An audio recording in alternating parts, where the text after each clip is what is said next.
ननद। मधु के लंबे काले बाल सभी को भाते, सिवाय उसकी भाभी के।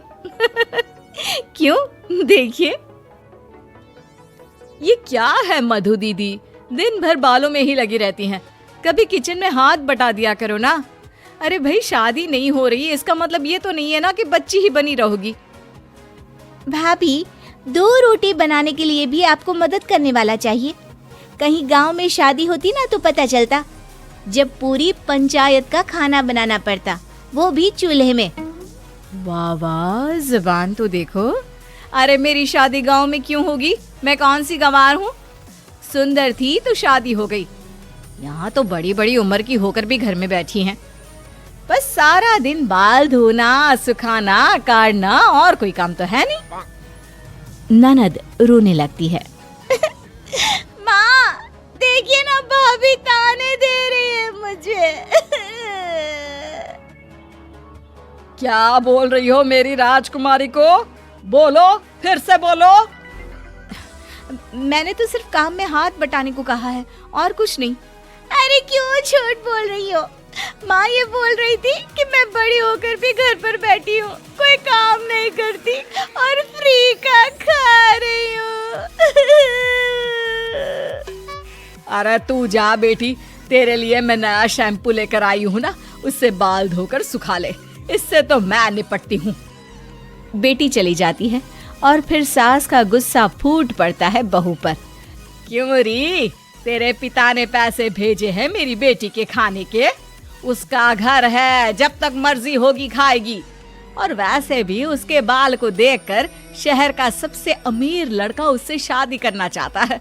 अरे कल आ रहे हैं वो लोग मेरी बेटी का रिश्ता फाइनल करने के लिए। सास तो चली जाती है, लेकिन बहू सोच में पड़ जाती है। बाल देखकर शादी कौन करता है? खैर, शहर का सबसे अमीर लड़का। हम भी तो देखे जरा। अगले दिन लड़के वाले ननद को देखने आते हैं। वाह क्या बात है, लड़का तो दिखने में बहुत सुंदर है। अरे इसे क्या दिख गया तुम्हारी बहन में? उसके लंबे बाल। वो सिर्फ बालों को देखकर मधु से शादी करना चाहता है। पता है, शहर के अमीर लोगों में से एक है ये। तुम्हारे लंबे बाल देखकर ही मैं तुमसे शादी कर रहा हूँ, तो तुम कभी इन बालों को कटाना मत।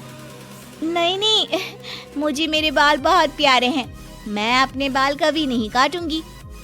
मधु की होने वाली सास कहती है।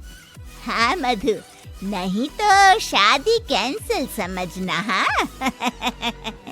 ये लो, हीरो का हार और बाहर एक कार, ये तो तुम्हारी मुंह दिखाई है। बाकी शादी के दिन मिलते हैं, तैयारियां शुरू कर दीजिए। सभी वहाँ से चले जाते हैं कि रचना की सास कहती है, देखा, कौन कहता था मेरी बेटी को कि बड़ी उम्र तक घर में बैठी है, फ्री का खा रही है। अरे देखो तो, कार खड़ी कर दी मेरी बेटी ने एक रात में। हाँ माँ, सच्ची मधु की किस्मत तो इसके लंबे बालों ने खोल दी।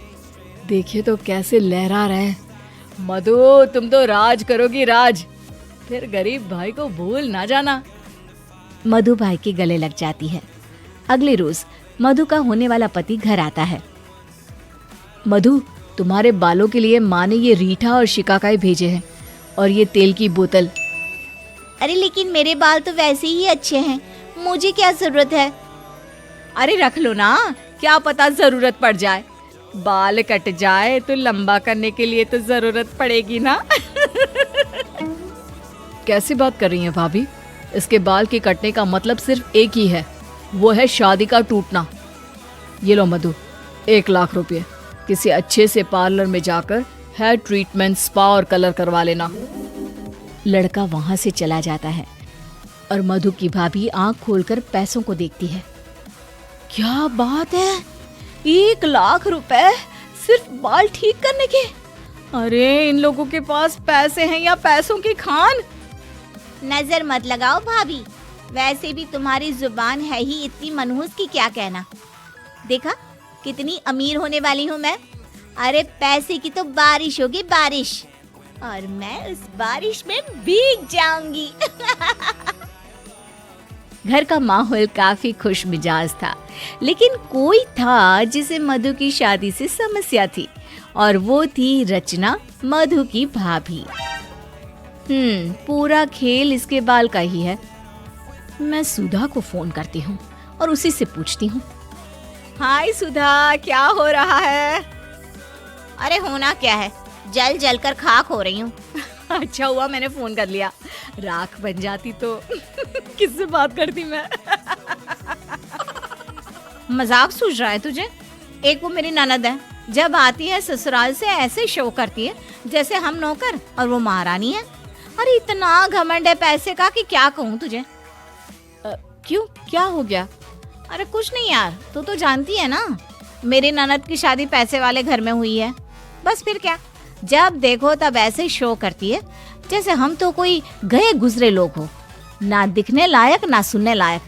बस डॉक्टर की डिग्री में अमीर घर से शादी हो गई। तेरी ननद ने तो फिर भी पढ़ाई की थी ना। अरे मेरी वाली तो सिर्फ एक लंबे बाल के बदौलत मल्होत्रा खानदान की बहू बनने जा रही है। कौन मल्होत्रा? वो शहर की ज्वेलर जिनका बड़ा नाम है। अरे हाँ हाँ वही। लड़की को मधु के बाल अच्छे लग गए, फिर क्या, शादी तय। अरे रोक ले रचना, ये शादी किसी भी हाल में है। वो क्या है ना, जो हाल मेरा है वही तेरा हो जाएगा। उल्टी तेरे वाली तो और भी अमीर घर में जा रही है। अरे तेरा तो और भी बुरा हाल होगा। जानती हूँ मैं, लेकिन शादी कैसे रोकूं? अरे रात को ना बाल काट दी तेरी ननद के, फिर तो शादी नहीं होगी ना, और होगी फिर बाद में कहीं गांव देहात में।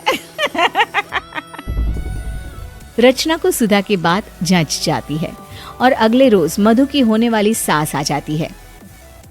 ये लीजिए मधु की माँ, ये सोने की चेन, सोने का झूमर और सोने का ही क्लिप।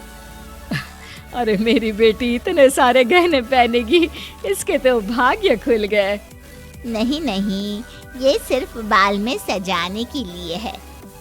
बालों की सजावट में 2 करोड़ रुपए। बाकी के गहने तो बाद में देंगे। मेरी बहू के लंबे बाल सबके सामने, मेहमानों के सामने सुंदर लगने चाहिए ना। सास बाल सजाने के लिए गहने देकर चली जाती है, लेकिन सुलगा जाती है आग बहू के सीने में। मेरे पास एक पायल भी नहीं है, और महारानी की बालों को सजाने के लिए 2 करोड़ के गहने। आज रात पता चलेगा। बहू चुपके से शादी की 1 रात पहले ननद के बाल काट देती है।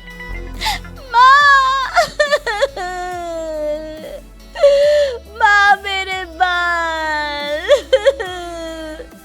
अब शादी कैसे होगी माँ? बेटा ये काम जिसका है उससे तो मैं बाद में निपटूंगी, लेकिन अब कुछ नहीं हो सकता। तू सर पर पल्ला रखकर मंडप में बैठ जा।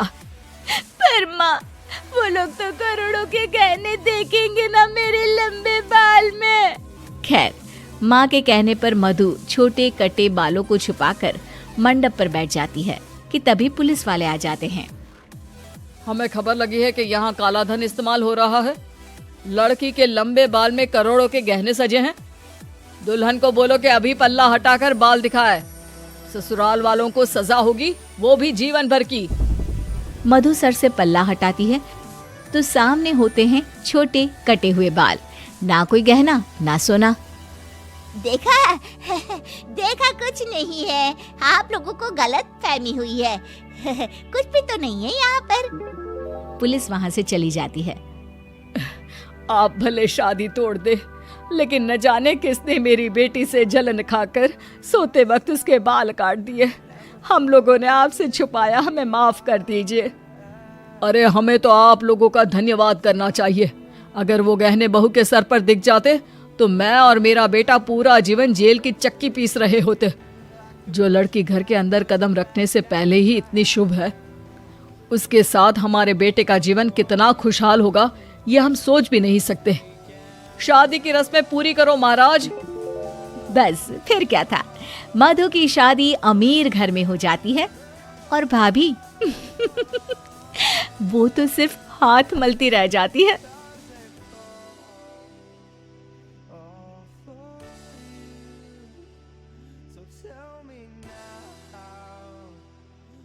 have to